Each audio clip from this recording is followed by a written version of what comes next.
Welcome to Fockbuster, everybody. I'm your host, Alex Focker Parkerson, and we're going to be bringing you a few movies today, a couple horror films, some classics, and whatever else we've thrown into the bag for this episode. Stay tuned, enjoy, or don't.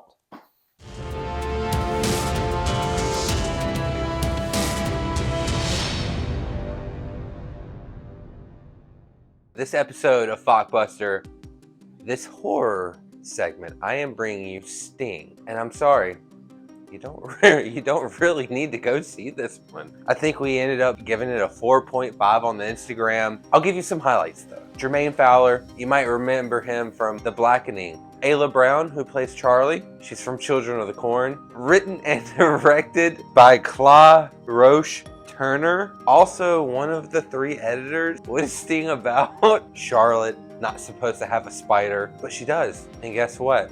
Sting grows. And he grows. And he grows. You don't really need to go see this movie. If it comes crawling across your screen, you can leave it on. It's not terrible. I enjoyed it. Enjoy or don't.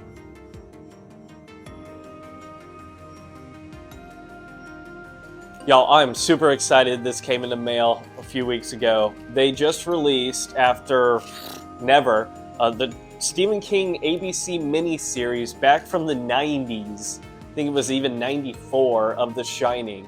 The most faithful adaptation to the Stephen King novel. This is the one Stephen King actually approves and produced this one. It was I think it was like 4 or 6 episodes long. This is a long series. And for that, it's great. Is it as exciting as the original Stanley Kubrick classic with Jack Nicholson? Absolutely not. But this one, it has more meat to the story. It gives you the full scope of the whole novel, and just overall a good film. It's got good actors in it. Rebecca De Mornay's in it. Steven Weber's in it. He plays Jack Torrance in this film, in this series. And I highly recommend you seek it out. It's a little pricey because, of course, Scream Factory just put it out. But I highly recommend, if you're a fan of The Shining, to seek this out, or any of the other mystics about this. Hopefully they bring it back into a series one day, but for now, highly recommend the classic ABC. Enjoy! So I've also got another new release for you this episode. It's called Imaginary, written by one of the 3 writers, Jeff Wadlow.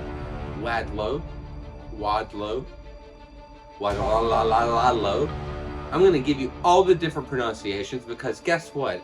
Pronunciation is important. But you might recognize them from Kick-Ass 2, Truth or Dare, Fantasy Island. We have a childhood imaginary friend called Chauncey, and Jessica, played by DeWanda Wise, who you might remember from Jurassic World. Well, she's struggling to make a connection with her new family, her new stepchildren. Alice, played by Piper Brown, who creates this imaginary friend named Chauncey. Come to find out, Chauncey isn't a new imaginary friend. There's some secrets Jessica will let you know about when you see this movie. Enjoy, or don't.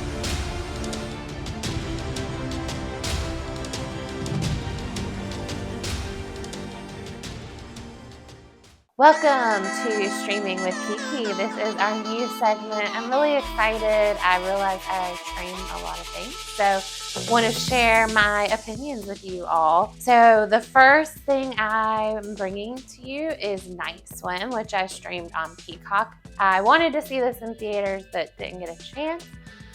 Now I understand why it was not in theaters for very long. Oh, it was such a letdown, as Focker has referenced before. This was lower than a mid. It just wasn't good. I lost interest. Don't really even know what was happening. Wyatt Russell was in it, and we liked him in Godzilla, so I was expecting something more, but no, just don't see this. Unless you're just really curious and have nothing to do. Sorry. Okay, so I want to share the things that I don't like so much with you. So maybe you pick something else. Completely surprising stream. I maybe saw a preview for this once in the theater. Was totally killer. I streamed this on Amazon Prime. It's rated R, which I'm learning. Usually horror-esque related films rated R better than PG-13. This stars Kiernan Shipka. Didn't really recognize her from much. And Julie Bowen, who is another one of these iconic figures from our childhood through now. So good cast, but oh my gosh, this movie, I loved it. Probably give it a 10 out of 10. There is this concept of going back in time, so there's some space themes, but it's a good slasher movie. The twists were crazy, but the filming was nice. 10 out of 10 on the streams for Kiki. I recently streamed the thing everyone's talking about on Netflix, Baby Reindeer. This is, I want to say, an 8-part series written and directed by Richard Gadd. And supposedly this is his story, like these things happened to him. He says he fabricated some of the names so that you couldn't trace back, but basically it's his story about some traumas he's experienced in his life, and then he leads into finding a stalker. So it's pretty captivating. It had me hooked right away. Definitely not safe for work. Pretty intense themes, but just really great acting. The person who played the stalker, I found myself watching just to see, like, what is she gonna do next? But it also kind of gets you thinking and challenging judgments that we place on people and boxes we try and fit people in, and this kind of shatters all of that. So it's worth a watch if you are looking to stream a series and want something kind of intense and thought-provoking.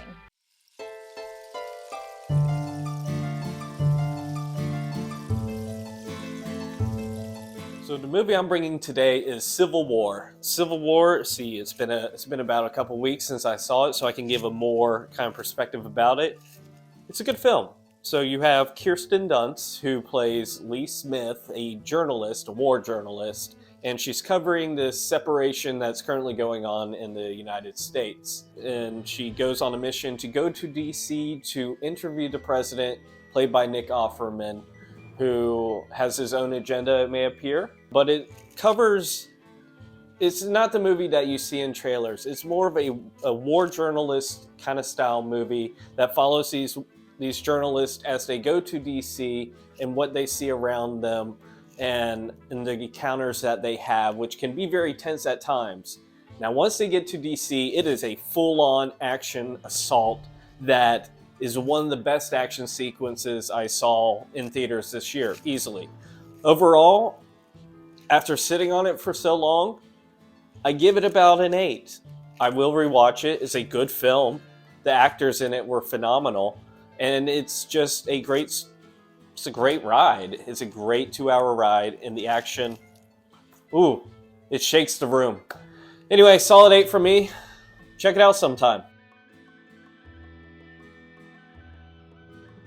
So I saw Ghostbusters Frozen Empire, the follow-up to Ghostbusters Afterlife. I highly enjoyed this one a lot. It's Ghostbusters 4 in my opinion. It's set in the city this time. They all live in the firehouse, and eventually it turns into like an episode of The Real Ghostbusters, which hit my heart very warmly.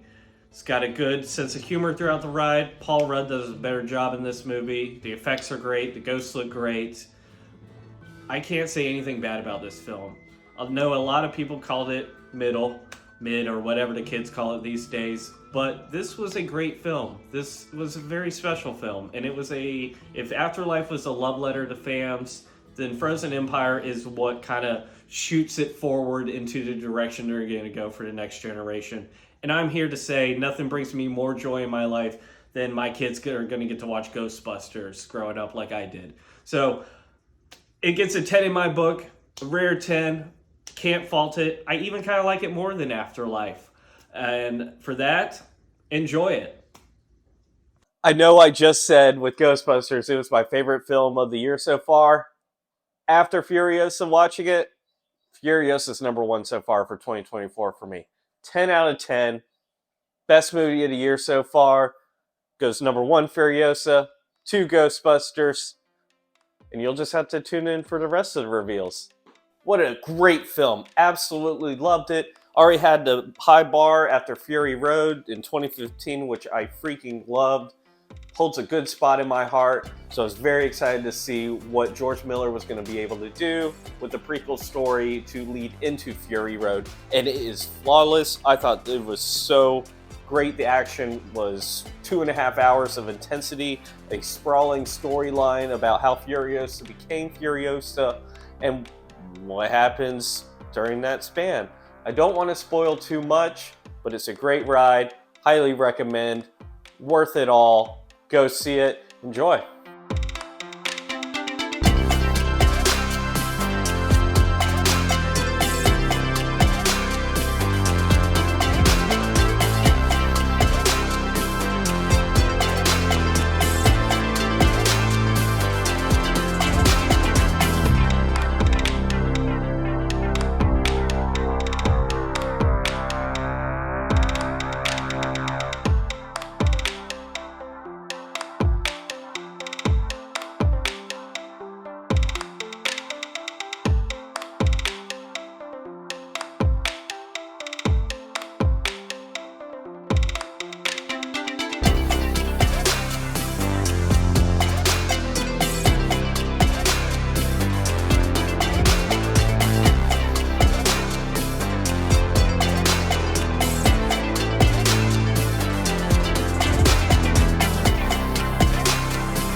Hey, do you guys see this guy right here?